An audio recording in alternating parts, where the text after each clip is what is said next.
O Senhor prova o justo, mas a sua alma aborrece o ímpio e o que ama a violência.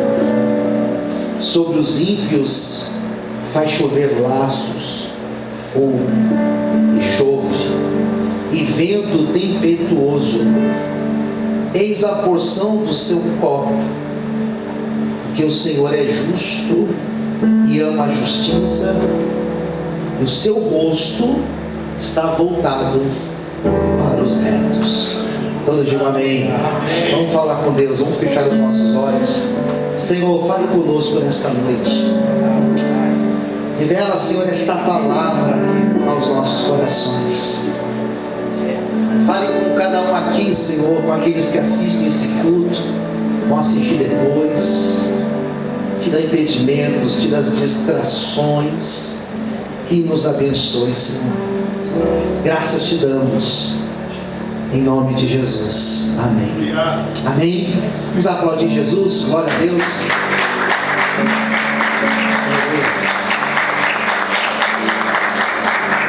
Hoje está fácil para pregar. Hoje o ambiente está leve. Tem dia que está pesado, mas hoje está leve. Hoje está fácil. Salmo de número 11. Eu achei muito interessante este salmo. E eu fiz questão de ler ele algumas vezes, do jeito que eu li aqui com vocês. Devagar. Sem pressa. Lendo, meditando, lendo, percebendo os detalhes do texto. E ontem de madrugada, de ontem para hoje, quando eu estava antes de dormir, já era quase umas 2 da manhã, deu tarde de sábado para domingo, né? E eu estava meditando nessa palavra. Eu achei muito interessante, porque esta palavra, ela fala de alguém, o autor desse texto, era alguém que queria fugir. Fugir. Ele fala isso. Ele fala para a alma dele que ele queria fugir, sumir. E eu acho que todos nós aqui, não vou dizer todos, né? Talvez alguém não, mas a maioria de nós aqui, em algum momento da vida, já teve vontade de sumir. Não tem jeito. Principalmente as mães. Porque as mães geralmente falam isso: vou sumir dessa casa e vocês vão sentir minha falta, né? As mães, os pais também já devem ter falado isso. Mas é uma frase que eu acho interessante, porque ela é carregada de sentido. E às vezes essa vontade de sumir é porque nós desistimos. Não é que nós não gostamos do local, não é que nós não gostamos da casa, ou da família, ou lá do trabalho, é que não dá mais, nós queremos fugir, sumir.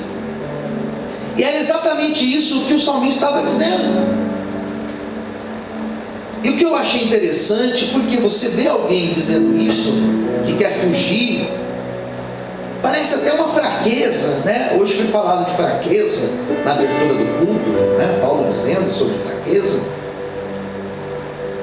Mas às vezes a gente olha para uma pessoa que fala que quer fugir, e nós relacionamos esta fuga com fraqueza. Mas quando você vai descobrir quem que falou essa frase, a gente descobre que quem falou essa frase provavelmente foi Davi, o rei Davi.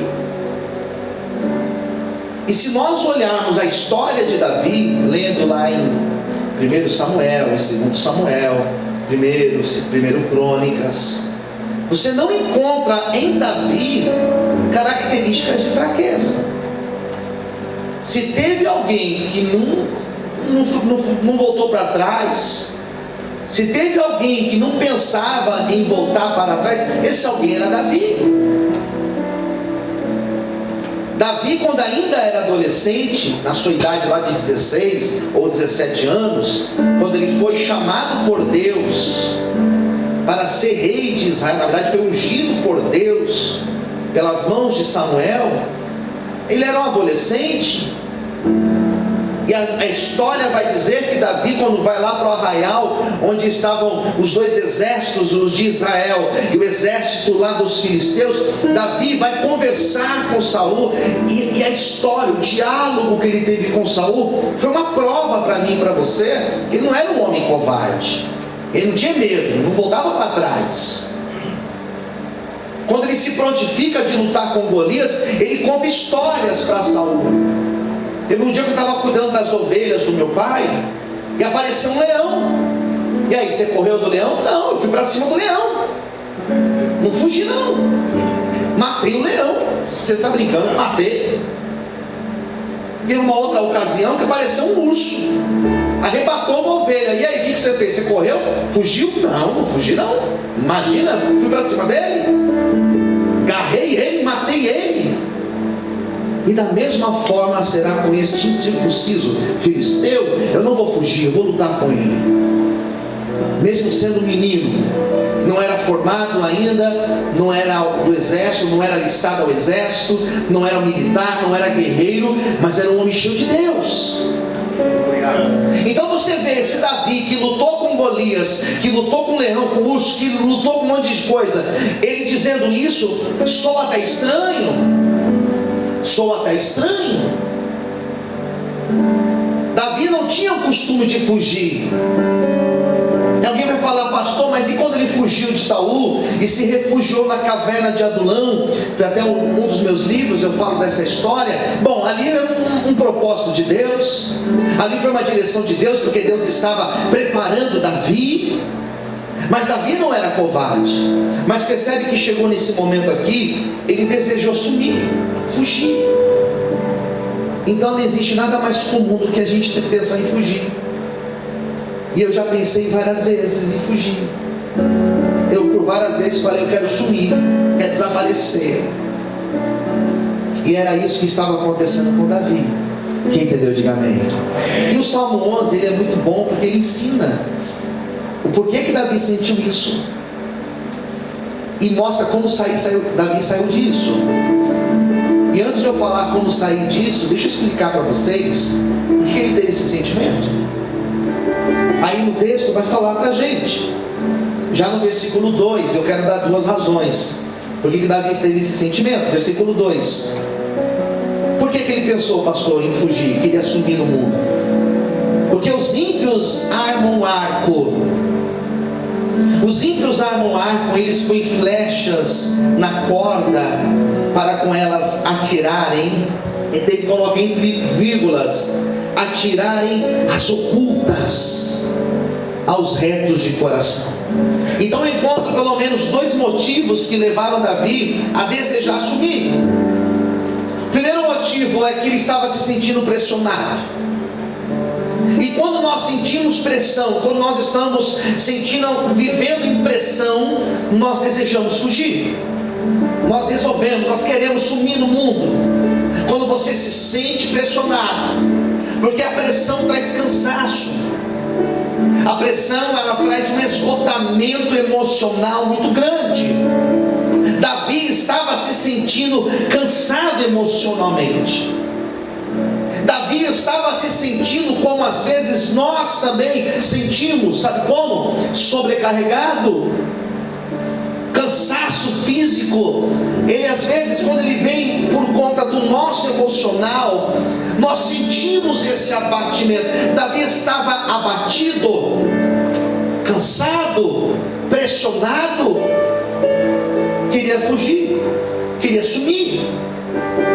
A segunda razão que Davi, ele estava se sentindo desse jeito, ele vai dizer, os ímpios armaram arcos contra mim, e eles armaram as ocultas,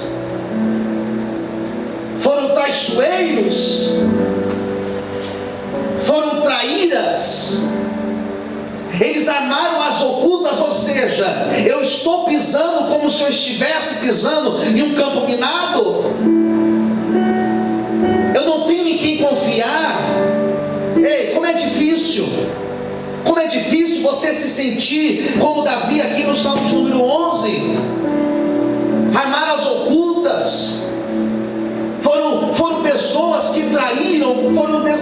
comigo, foram pessoas que não foram honestas comigo. Era exatamente assim que Davi estava se sentindo. Armaram flechas às ocultas, armaram laços contra a minha vida, e é por isso que eu quero desistir, é por isso que eu quero sumir, e é por isso que eu quero desaparecer no mundo. E quantas vezes nós estamos vivendo algo parecido com isso? Cansados, porque nós olhamos para o lado e nós encontramos pessoas fazendo da mesma forma que fizeram com Davi. Só que nós servimos um Deus fiel, queridos.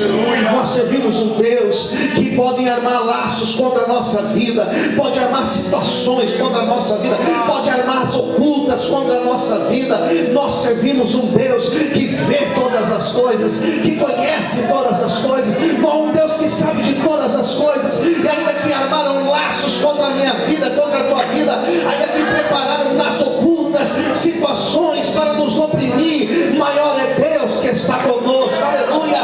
Maior é o Senhor que está ao nosso lado e que nos livrará de todo mal para sempre, aleluia.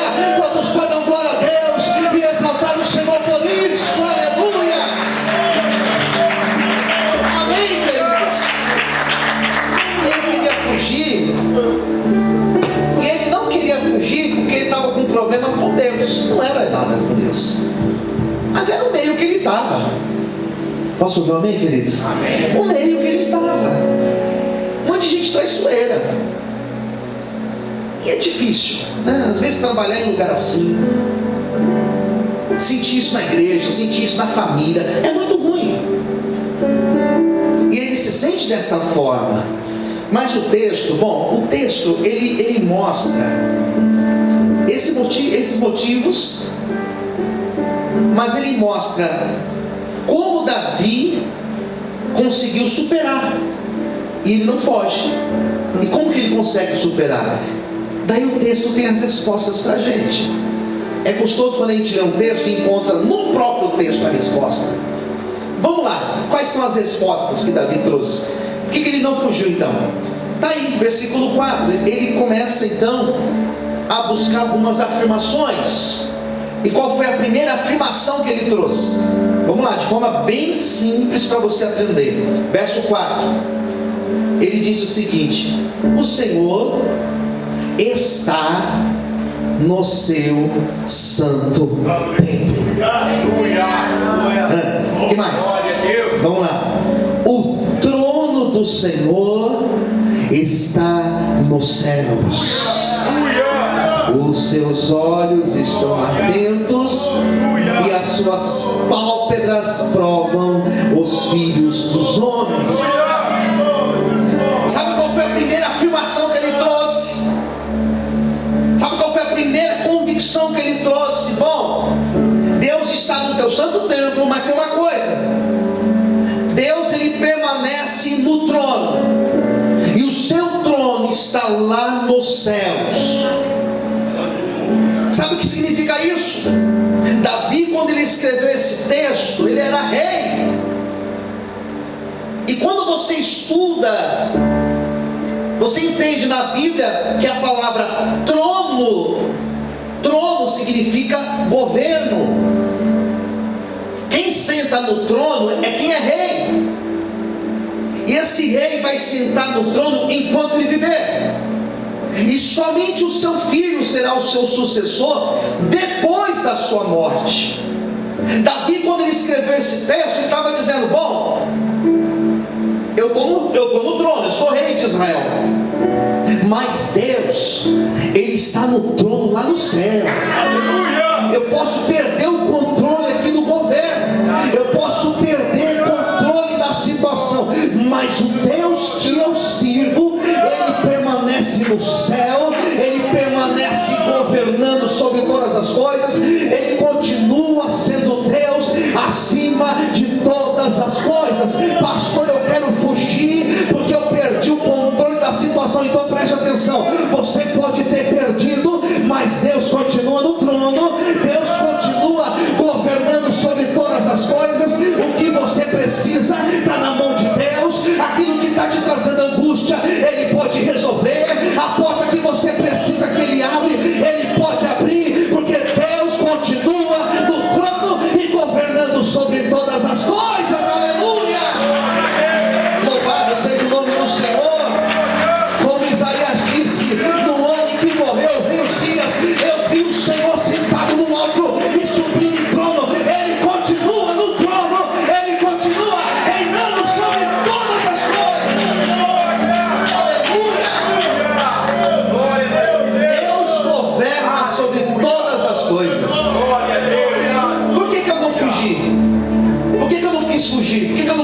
prevalecer no mundo?